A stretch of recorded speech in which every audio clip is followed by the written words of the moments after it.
Imagine waking up one morning and discovering that everyone in your town was gone. Not missing, not hiding, gone.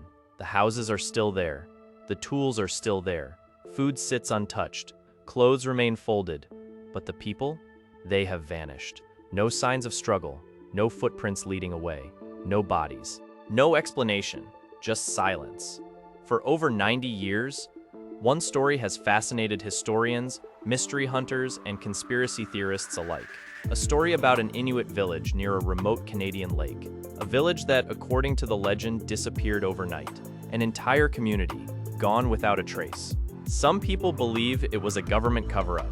Others think it never happened at all.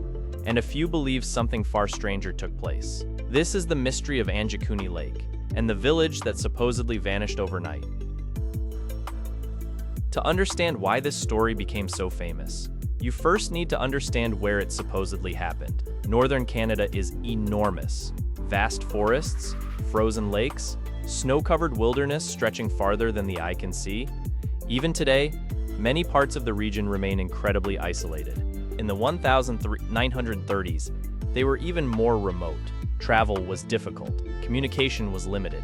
Entire communities could exist hundreds of miles away from major settlements.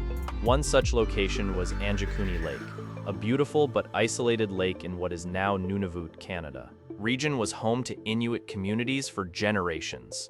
Families survived through hunting, fishing, trapping, and an intimate knowledge of the harsh environment around them. Life wasn't easy, but it was possible. People adapted, communities formed, and according to the story, one of those communities would become the center of one of the strangest mysteries ever told. The most famous version of the story begins in November of 1930. A fur trapper named Joe LaBelle was traveling through the wilderness. LaBelle was familiar with the region. He had spent years moving through northern Canada.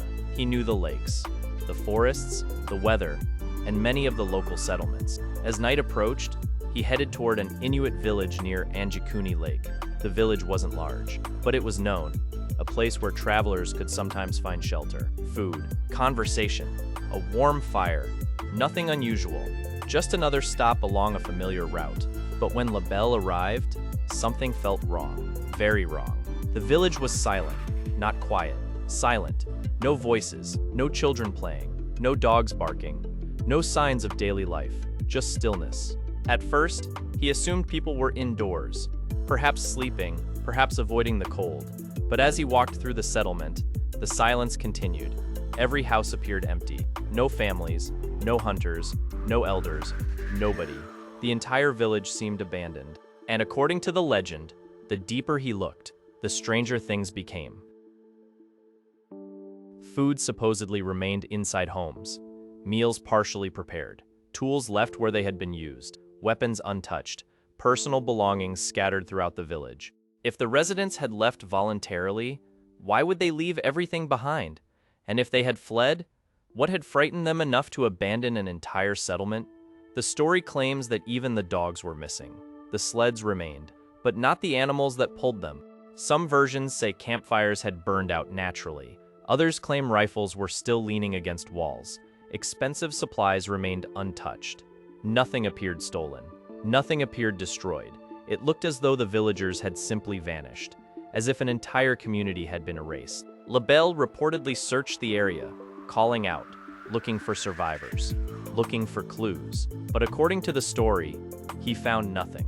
No tracks, no evidence of an attack, no indication that anyone had ever existed there at all, except for the abandoned village itself. If the mystery ended there, it would already be unsettling. But this is where the story becomes truly bizarre. According to later versions of the legend, LaBelle discovered something even more disturbing: the graves. Some reports claim the local burial ground had been disturbed, graves supposedly open, bodies allegedly missing. Not one, not two, all of them.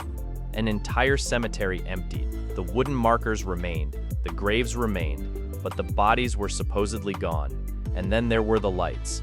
Some witnesses later claimed strange blue lights had appeared in the sky around the time of the disappearance.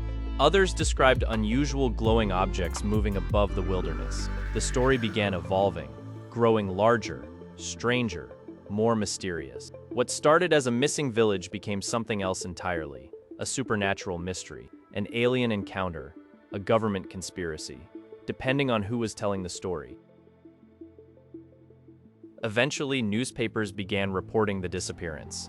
Articles appeared describing the mysterious village, the abandoned homes, the missing people, the empty graves, the unexplained circumstances. Readers were captivated because the story contained everything people love: mystery, fear, isolation, the unknown.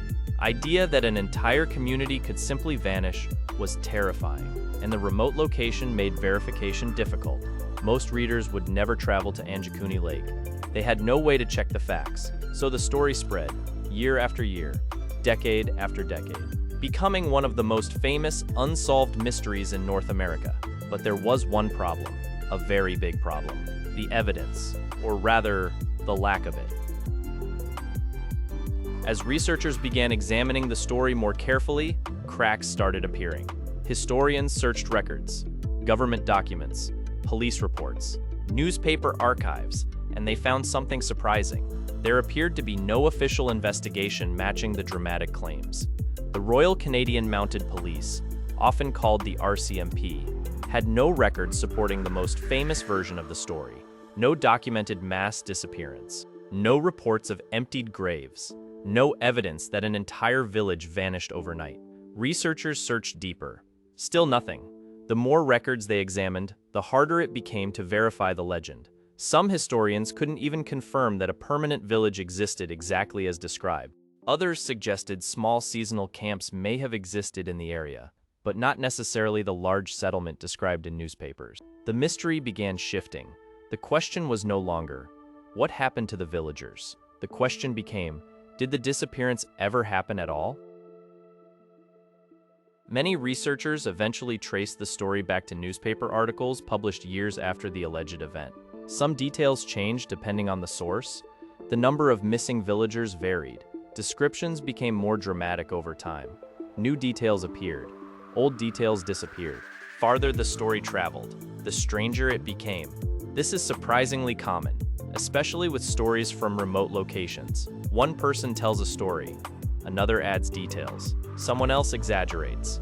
Years later, the original event becomes almost impossible to separate from fiction. Like a game of telephone played across decades, each retelling changes something, until eventually, nobody knows which parts are true.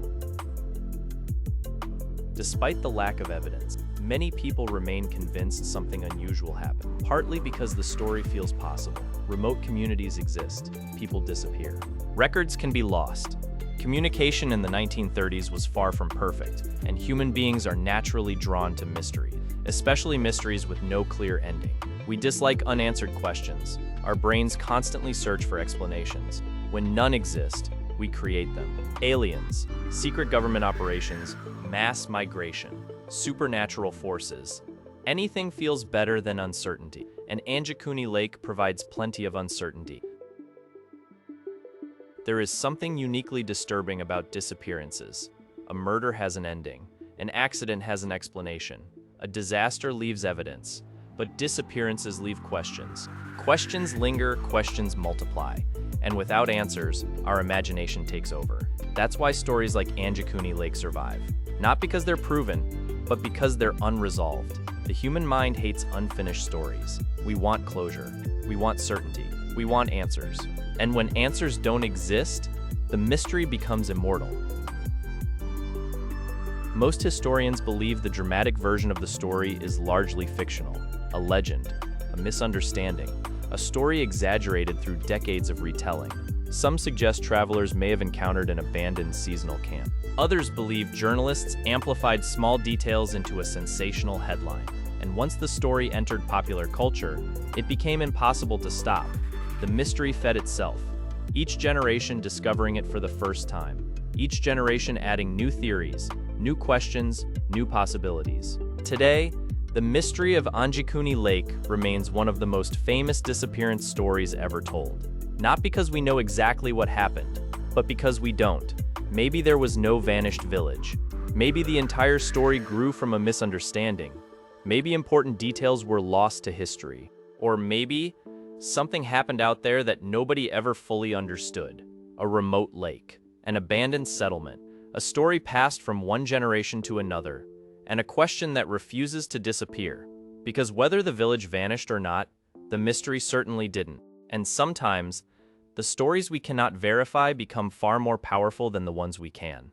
A village, no people, no answers. And nearly a century later, we're still asking the same question: what really happened at Anjikuni Lake?